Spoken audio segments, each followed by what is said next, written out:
Welcome to Introspectively Speaking, the podcast where I invite you into my stream of consciousness.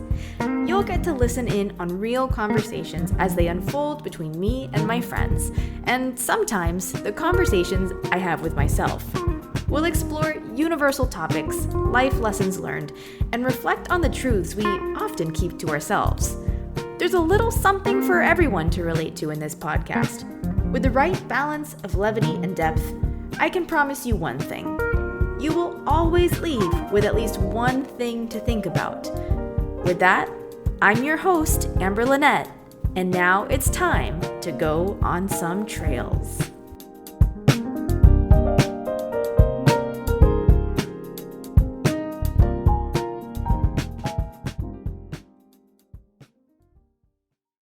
Welcome back, listeners. This is Amber Lynette. I am here right now with my best friend Mariana, and we are sitting in a candlelit, incense-infused my living room, and we are here to bring you today another episode. This will be my third episode where I've recorded with someone, which, by the way, we all know each other. We're a part of the same childhood friendship group. But today we have Mariana here, who's fresh in from Mexico. Say hello, Mariana. Hola. I'm joking. We talk about that. Okay. Okay. I think this is her nervous laugh. Okay. Hello. It's me from Mexico. But you're not Mexican. But Okay. I am not. So, all right. I think tell the story, or you tell the story from your memory, and then I'll kind of supplement with what I remember. Like, how the fuck did we meet? Ooh, well, it's pretty clear without the exact moment where we met eyes, but I moved to Miami, I think it was 2001. And I moved to the Key. Well, first I moved to Hialeah. And then... You were in Hialeah? Yes. When? Like right when I moved to Miami, because my mom...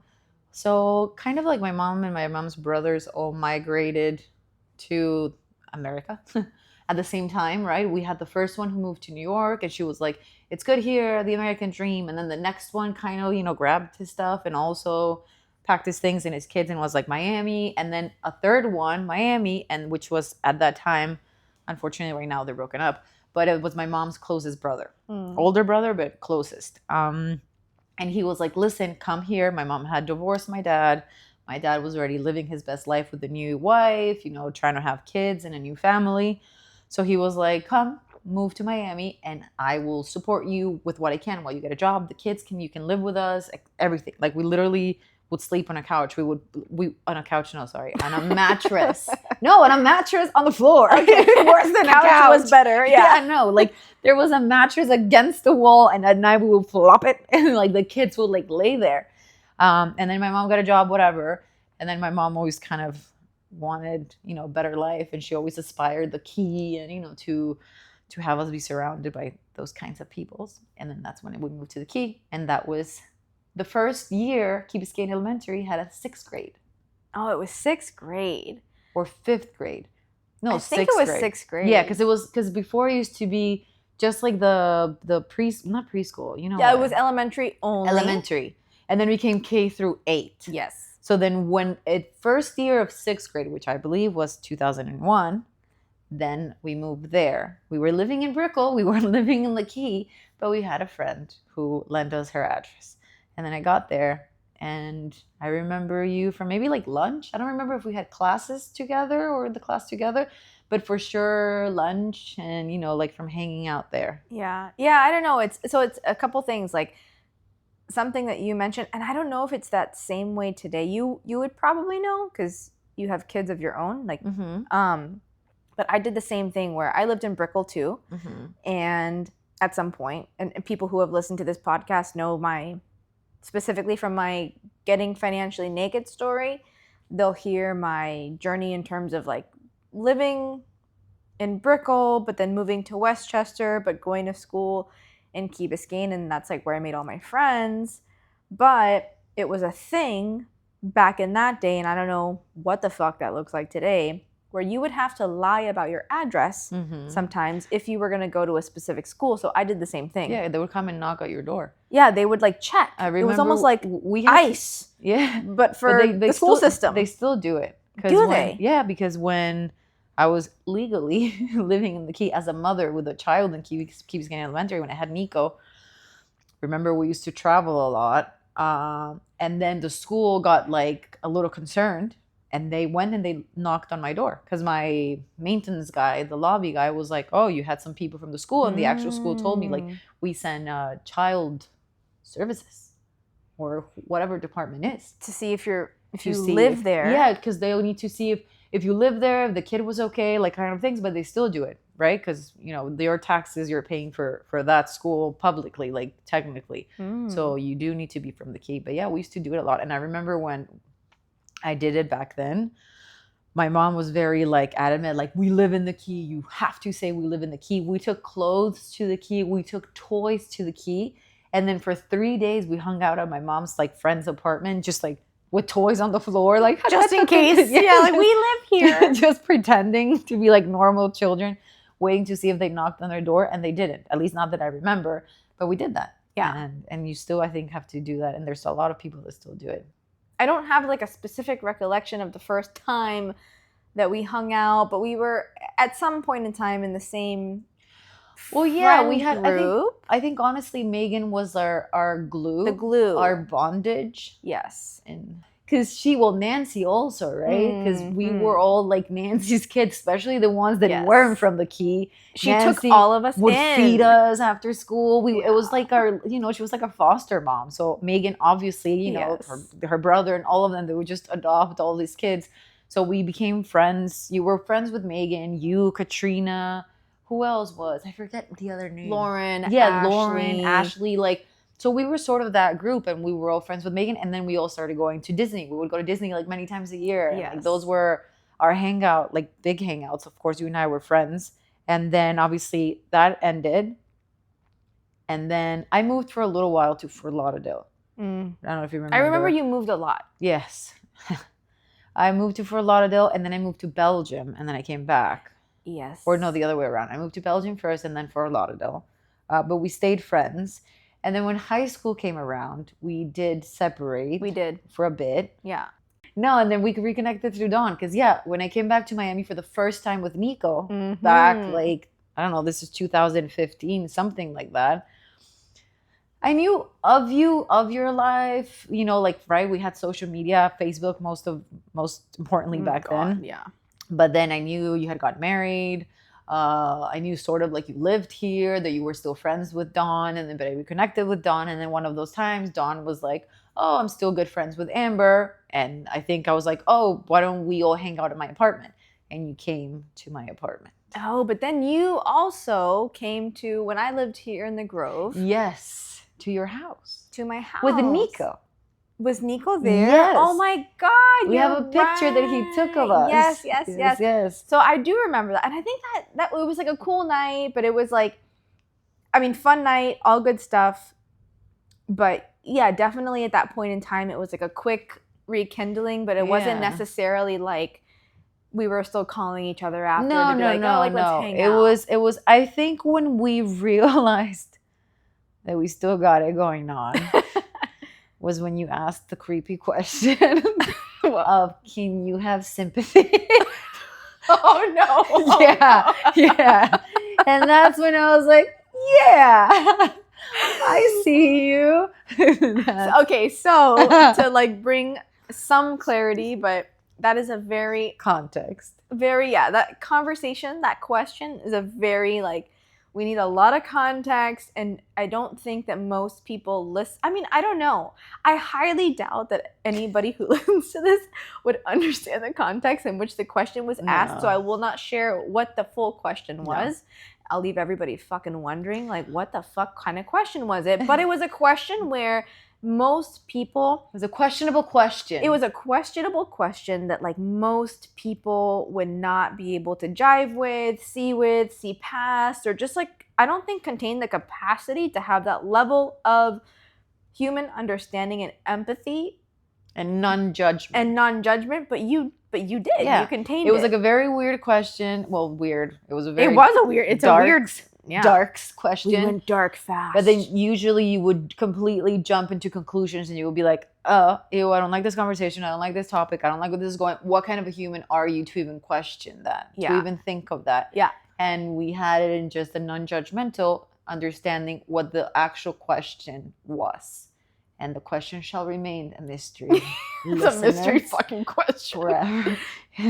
But yeah. And I think that's sort of when we were outside in the balcony. Yes. And I remember you weren't wearing like your work clothes because you came after work. Oh, yeah, yeah. And, you know, we were hot and it was humid and we started laughing. And then after you left, I remember thinking, I'm like, yes, I can, you know, not thinking like I could be friends with Amber again, but I was like, she cool, you know, I would like to rekindle this fire. She weird as fuck. And she weirder than I am. That's a weird fucking question. But yeah, then we rekindled our love and we started hanging out a lot. Yeah, that was like, okay, so to give everybody like understanding then, this was like right before COVID. Yeah. That's when we really like reconnected. You moved back to the Key, you were with Nico and like you had your place. And yeah, we're like 30, 31, 30 something. Yeah, 30 something. 30 very early. Yes. And yeah, to your point, like we just hanging out all the time.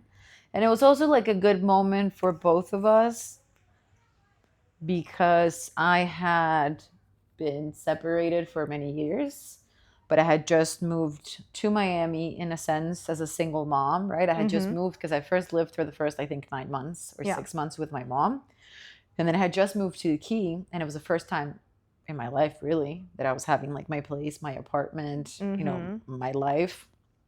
And then you were transitioning out of my marriage, out of your marriage, right? You were still married. Yeah, because I remember for the Halloween party. Oh fuck, I was. He came. Yeah, what did I dress as? Work. I was in my work outfit. Yeah. Yeah, because so fucking boring. Yeah, you were very boring. No, because you guys made it, but you guys made it a little bit late. You were like, oh, we just came straight. We didn't have time to like change whatever. I don't know if that was the truth or it was just, you know, the I think it was the truth. Not to dress up. But no, you were just like, we came straight from work and you actually made it a point to be like, oh, I dressed up as a work person. Yes. Or something like that. Yeah, yeah. But yeah, you were just making the decision to end your marriage, pretty much. You were in the what is it? In the, oh my God, there's a saying. You were in the trenches. In the trenches. You were in the trenches. I was like, oh, you're in the mud pile. You were in the trenches. And I was in my own trenches in a way. And then Dawn would come all the time and visit too. Yeah. And then Itzy was her friend too. So Itzy would come. You know, Itzy listens. Oh yeah. Hey Itzy. Hey Itzy, we love you. Itsy Bitsy Spider. So that's pretty much how we reconnected. And ever since it's just been like stronger and stronger. All right, now we transition. Now I'm spiritual. Now we transition to what I really want to talk to her about today, because Mariana is one of the most spiritual, in tune women that I know. And if not for her, I probably wouldn't have gotten in touch with my own like spirituality. And thank you. Yeah, that's very nice. Yeah, like before. Nobody's ever told me that. Yeah, I don't think before you I had ever like, I've always like dabbled in, I don't know, and that's probably not even true to say. Like, yeah, like I'm into like not into astrology. I can't obviously say any of this with confidence because I'm like, I've always been into the title. I haven't been like, you know, I've had my own but you've struggles. Always had that like open vibe and that open curiosity, and you've always been like, I don't know if that's an explanation, like tactile to what's out there. Like, for sure. Like, you know. Judging by the weird question that I asked you that we opened up with. Yeah, exactly. Yeah, I've always had a very open mind. Yeah, and you've always been curious about just life in itself, yeah, right? Exactly. So you have been very much in touch.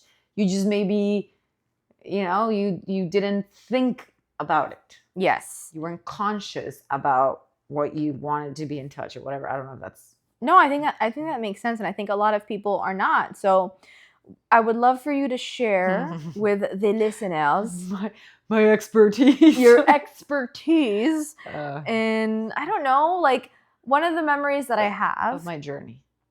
of your, well, yes, I want to hear about your journey, but just to kind of give like a little intro into it, there was one night that Mariana, in a time of struggle for myself and probably for her too, Yeah.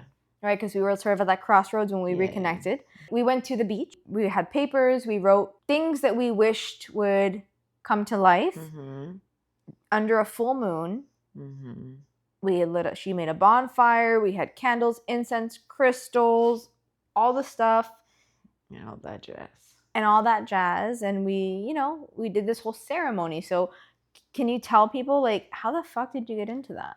Hi, people. No, so first of all, I want full disclosure. I feel like when we use the word spirituality now, it's also being super like overused and overabused. I almost feel like it's a dirty word. Unfortunately, we all communicate in the same language. Like we have a limited language, human language, right? And then we have to use words that we all understand, right? For things that don't have human words or human explanations, right? So sometimes I use like, oh, I'm spiritual. And I even hate saying like, oh, I'm spiritual. Oh, I'm into the spiritual, or like things like that, right? Because I feel like it's also been like overused, right? Like now when there was like what is it when you call like it's a fad, like something that comes in fashion? Is that the right term? A fad. Yeah, like before they used to do like the water bottles with the quartz, and like everybody that wore like yoga pants and all the women that were doing like yoga were like, I'm spiritual and my quartz and I do yoga, and like, right, we kind of make things dirty in a sense. I don't know if I explain myself. But yeah, so my journey through spirituality, so I've always been a hippie. I was born. I remember from the moment I have conscious, right? I have memory of having that self-talk. I knew I was different. And I'm not saying I'm different than you are different, but in myself, at least I felt different from how everybody, like how I perceived everyone else, right? Or how I was told to perceive the world. To me, it was very different, but it was also very obvious that I had the truth. And it's not that I have it, but I was just like, no, this is my absolute reality. But that wasn't necessarily a good thing. It made me a weirdo. It made me, I was always tried to, at least by my mother and by, the people around me that are supposed to love you and protect you the most and admire you or see you for who you are and highlight that. I was told to change it. But for some reason, and I'm grateful for that now, I never wanted to change it. I was like, hell no, I am awesome. I'm a weird, but I love being a weirdo. And then I always had, the good people around me who saw me for who I was. And they were like, your weirdo is cool. I see your weirdo. I love your weirdo. Your weirdo makes my weirdo feel good. So obviously it's been lots of ups and downs. I constantly change some beliefs of what I believe. I don't think it's a linear path. I don't think there's an absolute truth whatsoever. I've had a lot of deaths in my life, including my biological dad and my stepdad. So that also made me be like, I hate you, Jesus. You ain't even real. You abandoned me. Why you take my daddy? In those words, exactly. Exactly. Many times, my mama beats me. Ah!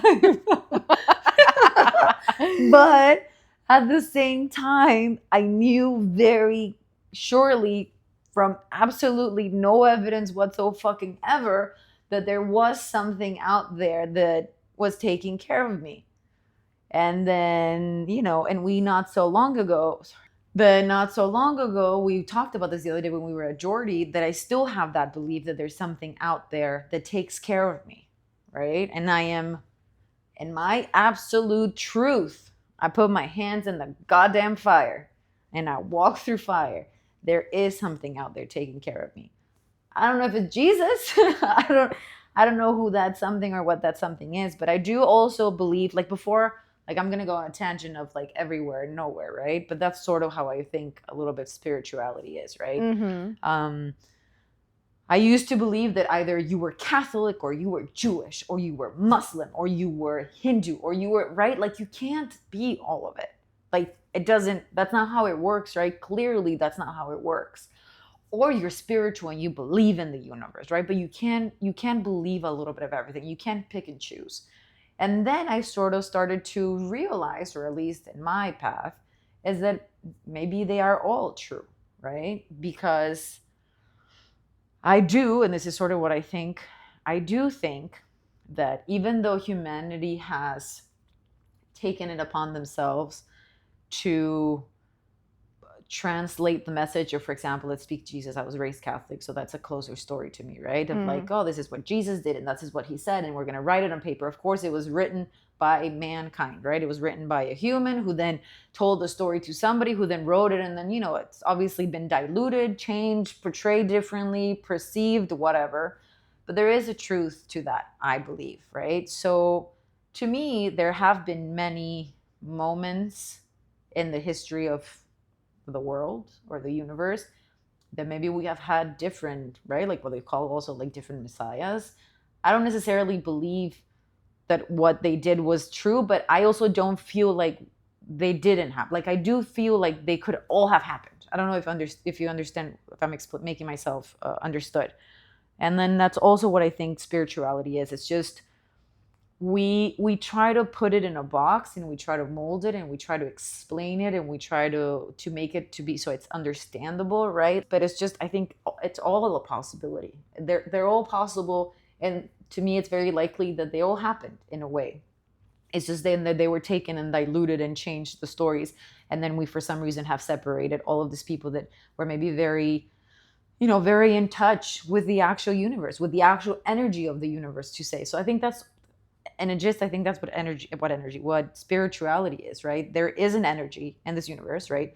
Like you and I have an energy. Again, energy is another word that I feel has been so diluted. Tainted. Yeah. Like energy. Are you energetic? Oh, I feel the energy. Like but we are energy. There is an energy, right? Like everything has an energy.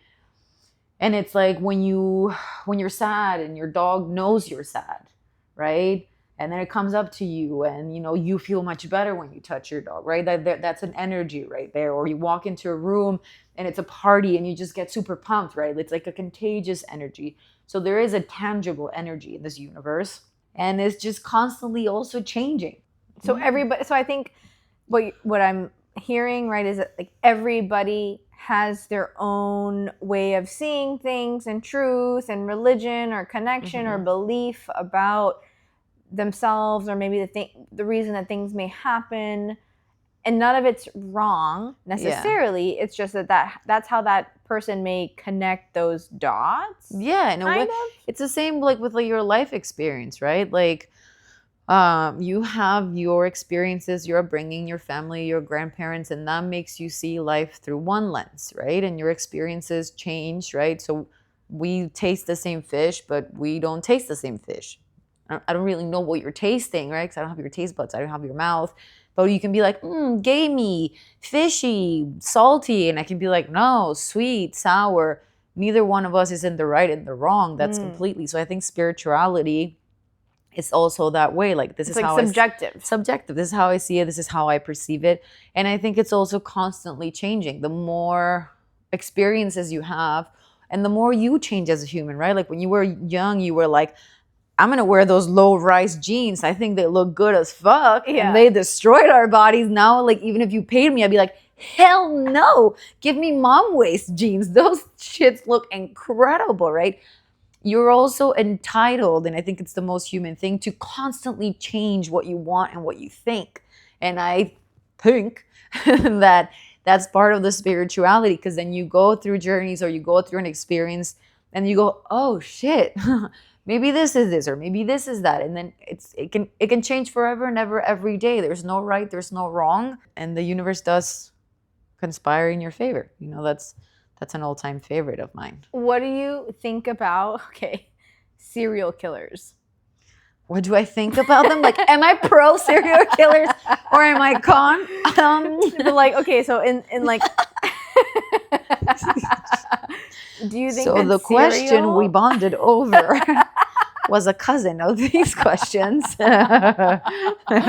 Like serial killers, like, what are your thoughts on serial killers in the realm of like being I don't know if the word is spiritual, but when you think about some famous fucking serial killers, a lot of them may have felt like they were tied to a purpose or their truth, and therefore that was the reason that they used to fucking go on killing sprees. But I think that's power.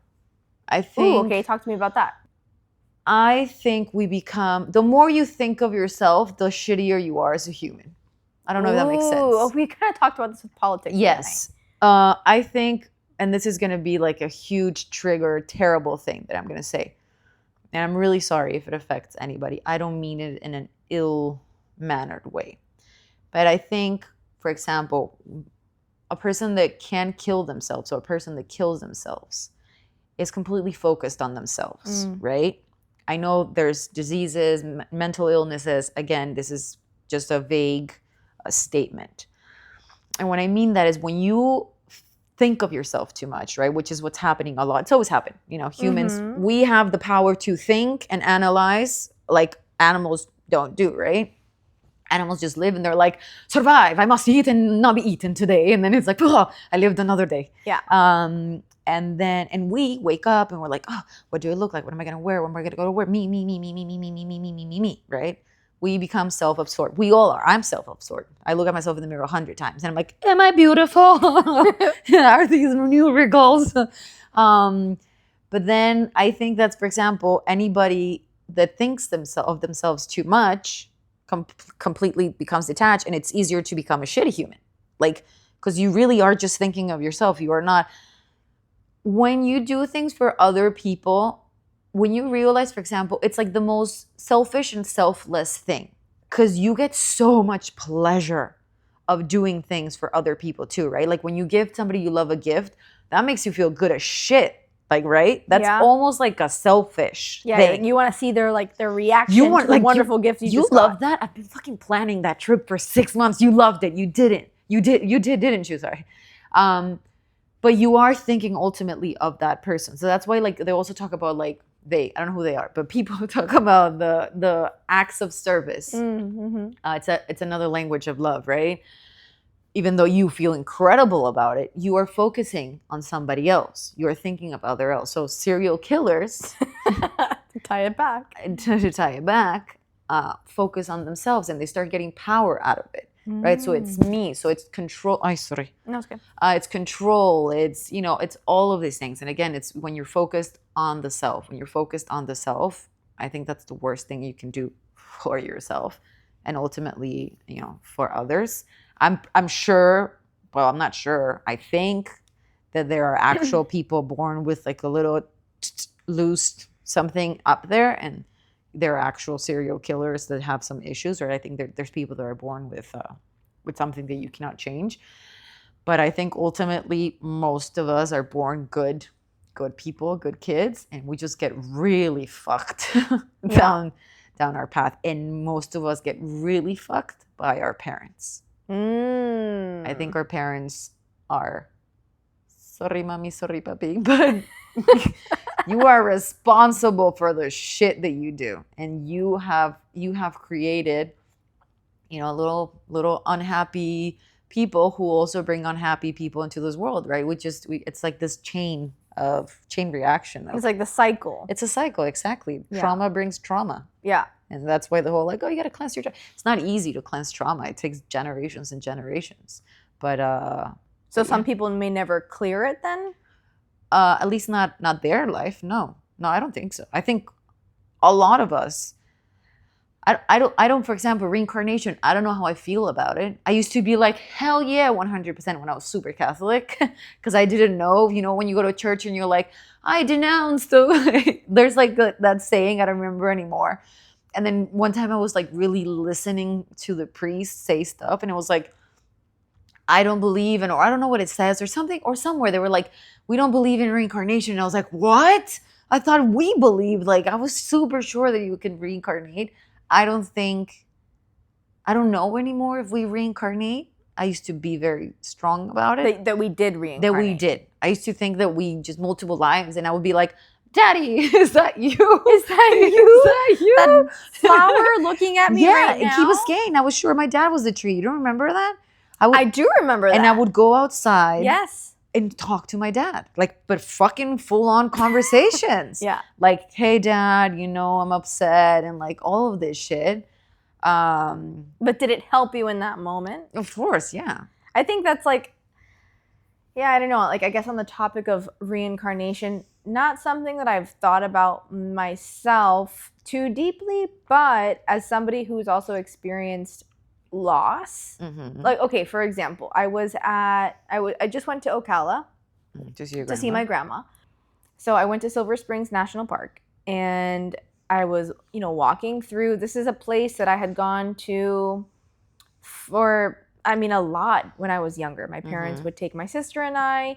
We would go on the glass bottom boat tours, walk through. It used to be filled with animals. Beautiful, beautiful. It's still gorgeous, right? You posted a pic and it looked spectacular. I posted a picture. It was like beautiful, clear, transparent, clear, beauty. Gorgeous. That's how all the springs are. They're just fucking phenomenal. Like, if I had to choose between different bodies of water, the ocean, unless it's like Miami Ocean is gorgeous, but Bimini water is like the best. The ocean's, it's scary. It is. The ocean is very, very scary. The ocean is dark. It is very dark. Springs, however, they're clear. They're deep, but they're clear. You can see all the way through. There's no waves. There's no like riptide coming through them. There's wildlife, but it's not as scary. It's like peaceful wildlife, very, right? very They're all peaceful. like coexisting. It's like alligators and otters, and then like fish, and it's really beautiful. But I'm walking through, and there's a pergola. Okay, that's what I posted. It was this pergola where we used to feed the squirrels, whatever. And so after I shared this moment or recorded this moment, and when I was not recording anymore, I walked to like a bush. I'm not even walking to a bush. I'm just like walking through. And this huge butterfly, right, like comes into the scene and literally like comes very close to my face, and then stays there for a little while, and I kind of stay still, and then just kind of like meanders around for a little while. And in my mind, I of course tied it to another memory that I had when I was little. I was at Butterfly Garden. It's like one of the few field trips. Well, not one of the few, one of the many field trips that I remember going on with my mom. And I had to have been like, I don't know, in kindergarten, first grade, really, really young, where my mom has a picture of me where the tour guides in the butterfly garden were like, okay, like don't put your hands up, because if you put your hands up, the butterflies, for some reason, I don't know why, will land on your head. And it happened to me where I didn't on purpose, but like my hands were up or I was doing something. And a butterfly, like a big butterfly, lands on my head, and I'm there with my mom, and that was like a moment that we had. So in my mind at that moment, I was like, my mom is here. I just spoke about this moment with us as a family under the pergola. This butterfly came to me. So when we talk about reincarnation, not saying that my mom has reincarnated as a butterfly, but it's easy for us, I think.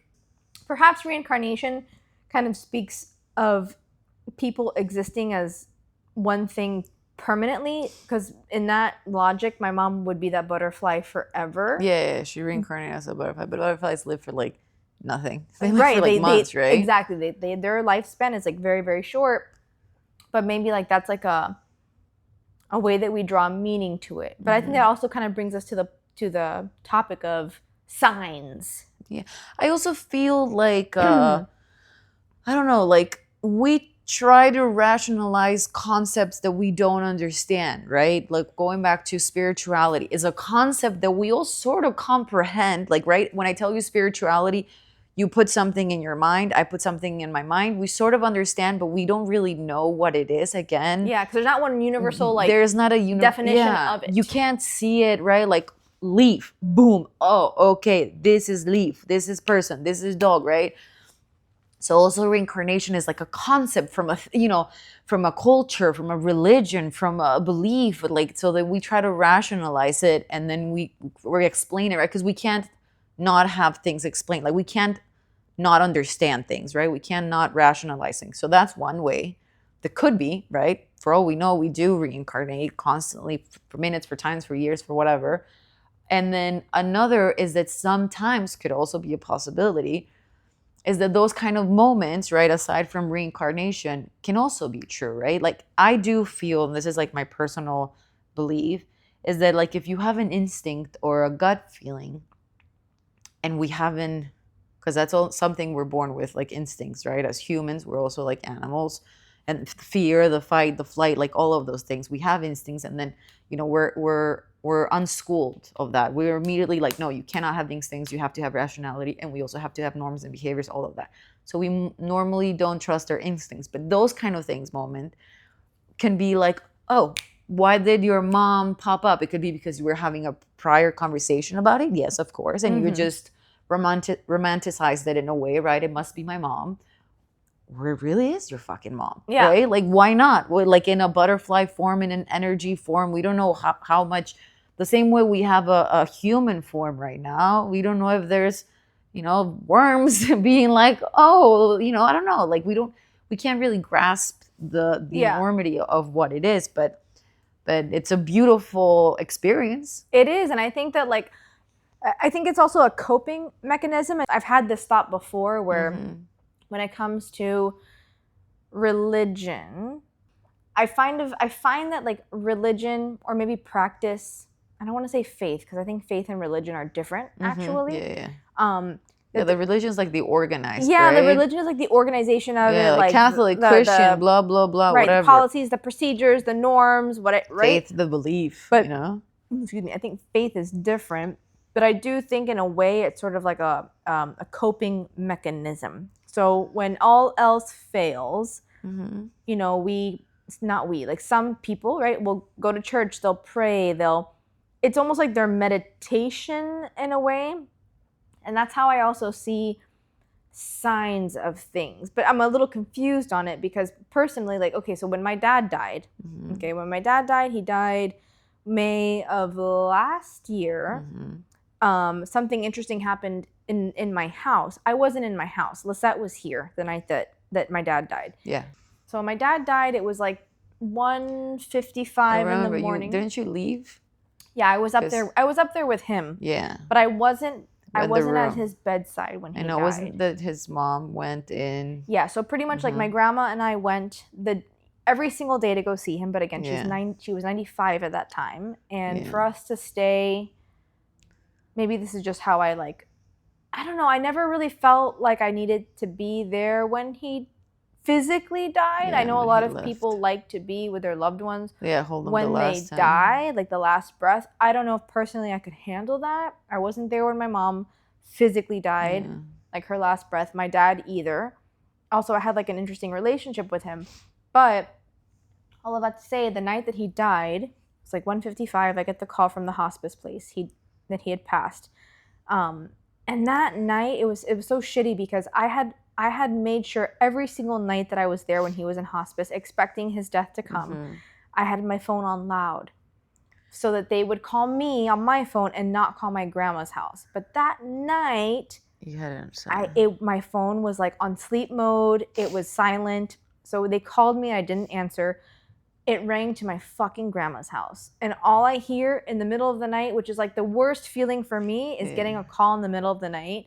It was like, Hospice of Marion County, because her caller ID does that. Oh, yeah. And I was like, fuck. That's so creepy. She gets the phone before I do. And so I run into her room, and I'm like, Grandma, is that hospice? And she's like, yeah. And I'm like, let me talk to them. Like, give me the phone. So I get the phone. They tell me that he passes. My grandma's like, did it happen? I'm like, it happened. So that whole thing happens. I immediately call my sister after. By the time I get off the phone with my sister to let her know, it's 2:22 in the morning, okay? And I just happened to look at my phone at that time, 2:22 in the morning.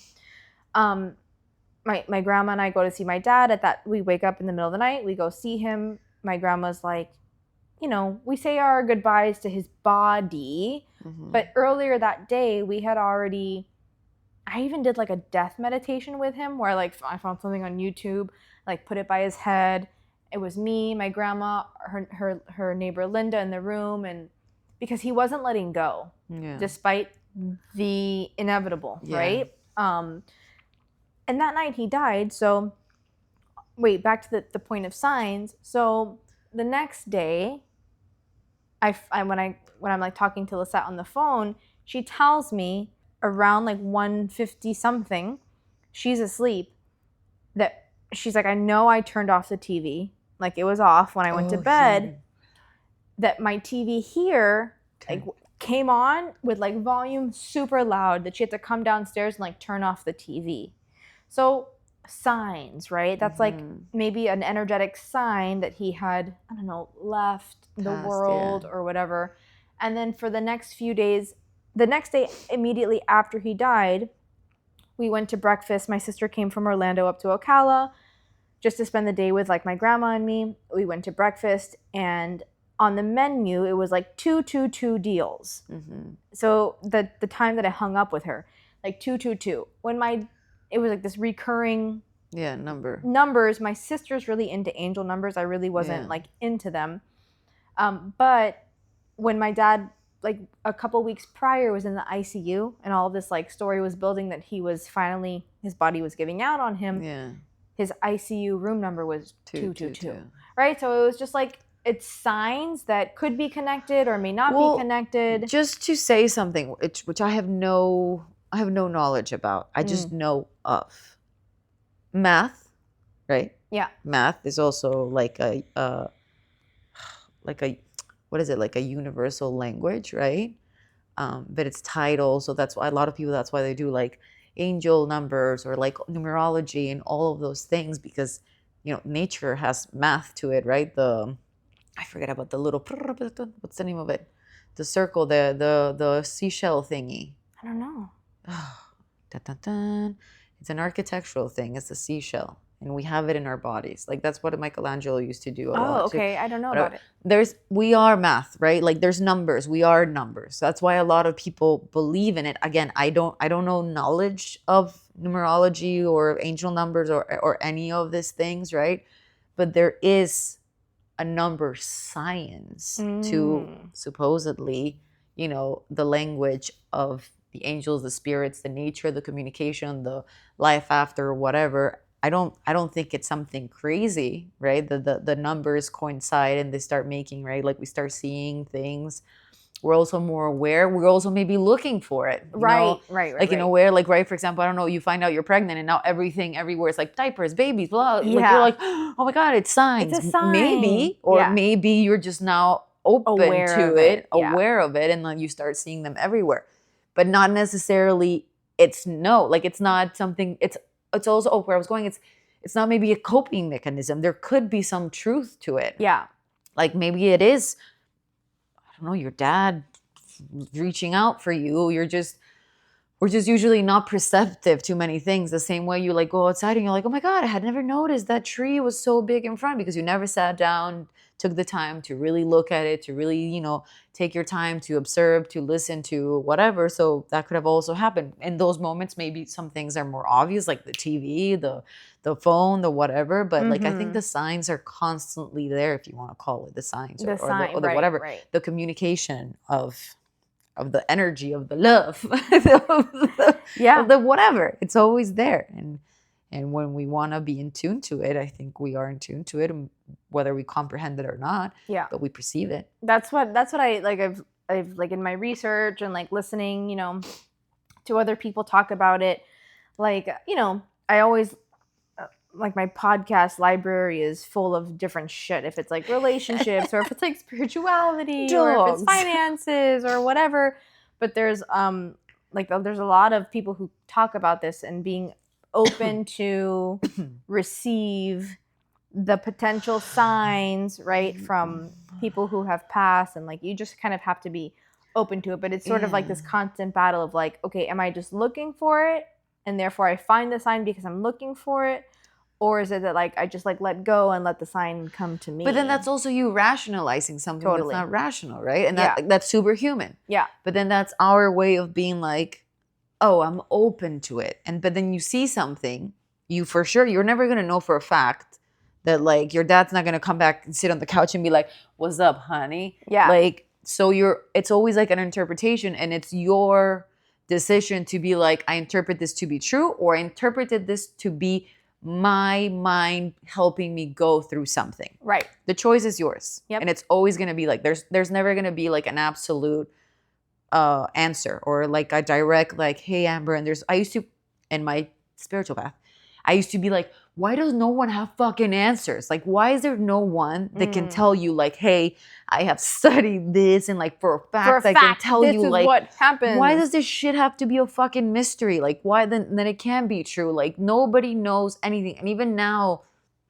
anybody that tells you shaman, whatever, anybody that tells you, nobody knows anything. They're just like, in my spiritual journey of my experience. It's all about perception, experiences, what they think to be true. So technically nobody knows shit. Yeah, that's like, true. Really. What do you think about psychic mediums? So I, like, having said all this, that I'm super into spirituality, and like I like a lot of things about, the spiritual world. But I also very much like to keep a lid on it, because I truly believe that there's actual magic, quote unquote, like, not magic, like, grow a tail.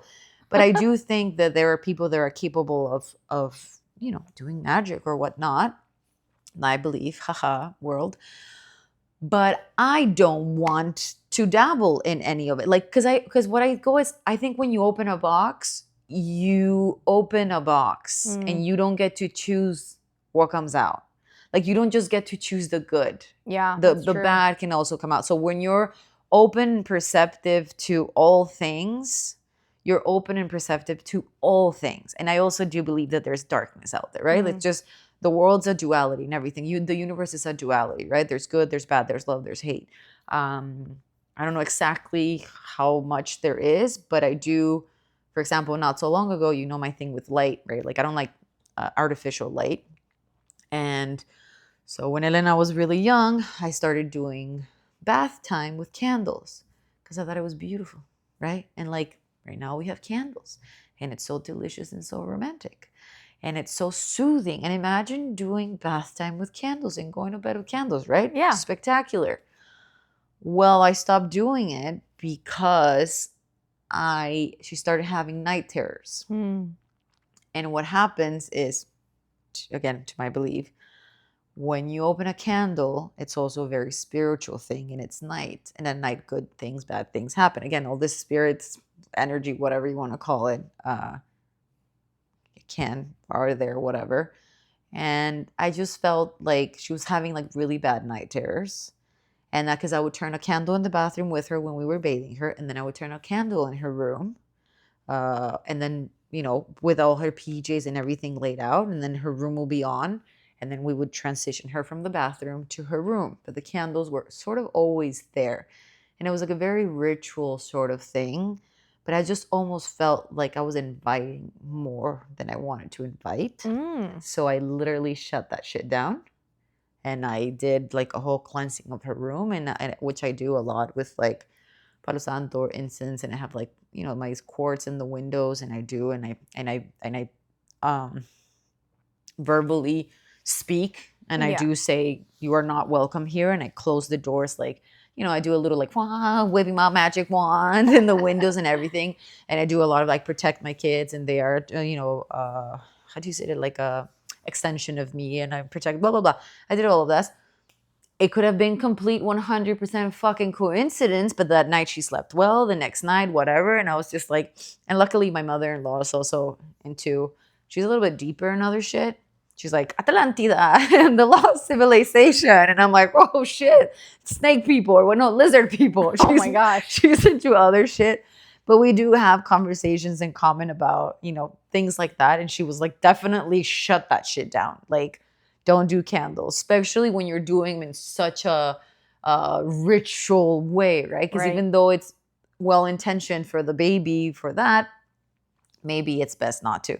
So I stopped doing it. So I don't do candle at night anymore. So I do one little artificial light in the corner with those little night lights that the babies have, and that's how we do bath time.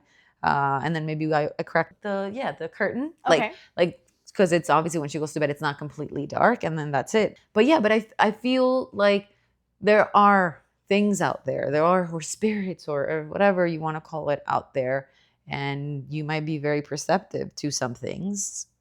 It's just that they come from all sides and all angles. And it's Yeah. just sometimes we feel them and, we're just scared, or we're just, we just watched a scary movie 3 days ago. So we're a little bit more tense and more tender, or maybe they are there. It'll always be a mystery, I guess. It will always be a mystery. But ultimately it is true. From my experience, having the belief in myself, which I think is what I go back to spirituality, is a little bit belief in yourself. I have always been protected.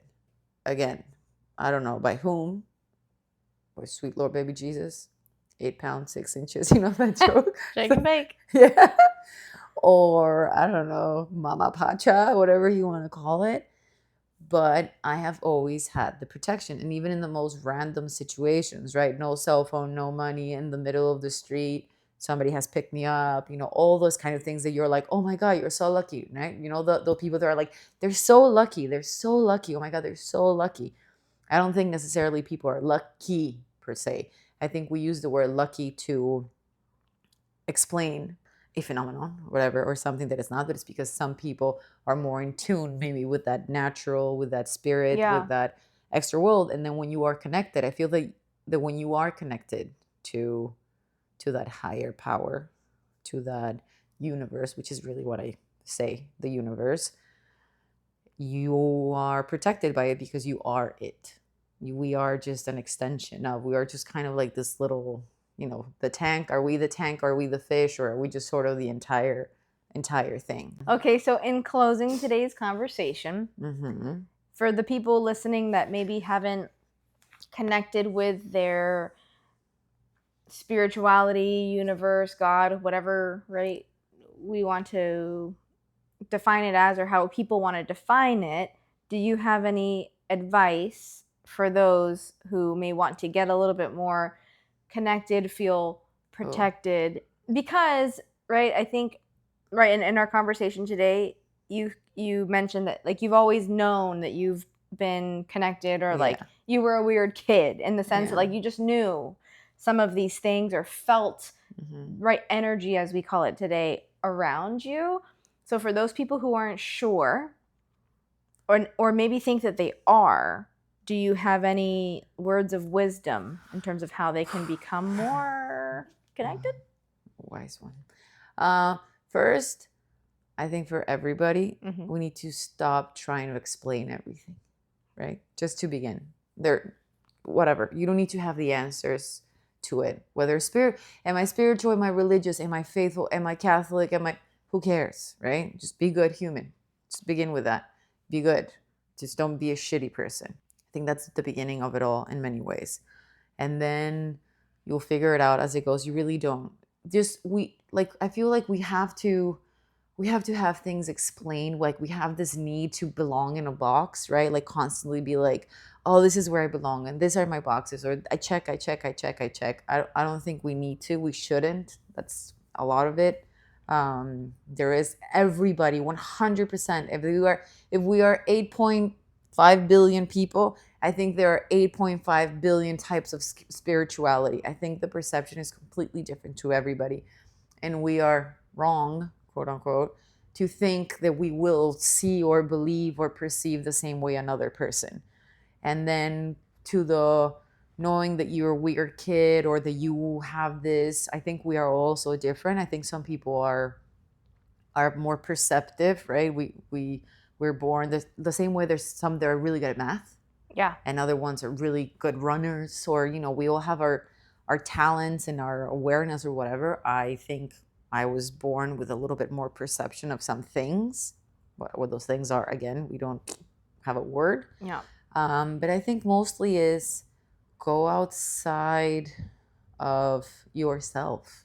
Stop thinking so much of yourself. Stop obsessing with yourself, and do go out in nature. Nature is incredible. It's the most wonderful thing in the whole wide world. Whatever nature, go out on walks. You can put your headphones and listen to music, but when you go out on a walk, try to be conscious literally of the trees, of the clouds, of the sky, of of the everything. The dogs, when you pet a dog, really pet a dog, look how incredible they are. Just go outside of yourself. It's like super important to go outside of yourself, because we focus on ourselves too much, and that literally takes us out of what's really out there. And fucking turn on some candles and turn on some incense and put on some fucking jams and dance with your eyes closed and naked. Be naked. Hell yeah. Be naked. That's really good. Go out naked. There you go. I've thought about it. My advice to you listeners is get naked, fully naked. If you can't do panties, keep your panties on. But if you can take off your panties, get naked one day and go and fully sunbathe. There is something that's going to happen to you chemically when the sun hits your naked skin. You will start doing it more often. I swear it. And something's going to happen. Get naked and sunbathe. That's it. All right. Wow. Namaste. Yeah. No, just enjoy talking shit and be happy. Oh man, that's like the best advice ever. Just get naked. Get naked in the sun.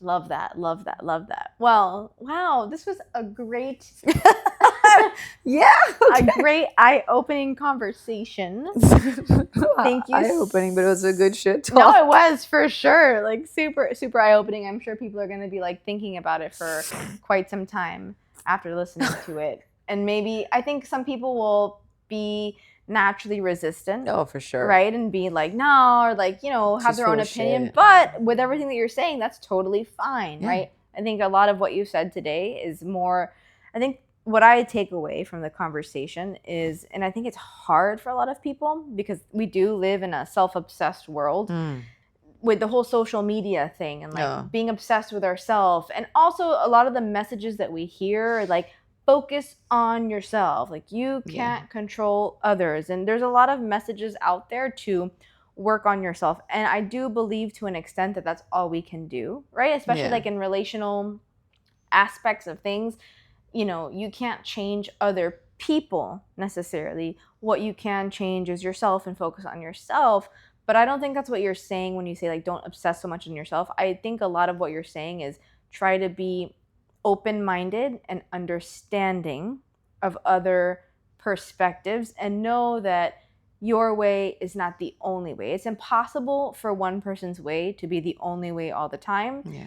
Simply for the fact that we all think that. We may all think that way. But if all of us, every single person, had a little bit more openness and understanding to hear the perspective of someone else and try to understand, then, perhaps in that we find a little bit more connection to otherworldly things. Because it's not just what we see and what we think. It's really taking into consideration what everybody else does too. Yeah. Empathy, man. It's a good... Oh, empathy. Back to that question. Empathy. Empathy is a good word to practice constantly. For sure. For sure. All right. Well, thank you so much. Well, you're welcome. For coming on the podcast today. You're welcome. Thank you for having me. Thank you for giving me space to talk shit, to talk my shit. This is my shit. This is my truth as of today. It might vary tomorrow. And this is also the story I tell myself. So it is my truth. Wow. And everybody has their own truth. So everybody's entitled to, be like, no, I don't like what she said. Good for you, Yeah, good for them. Good for them. And that's all. All right. Well, I love you. Me too. All right. Bye, everybody. Until next time. Bye. Bye.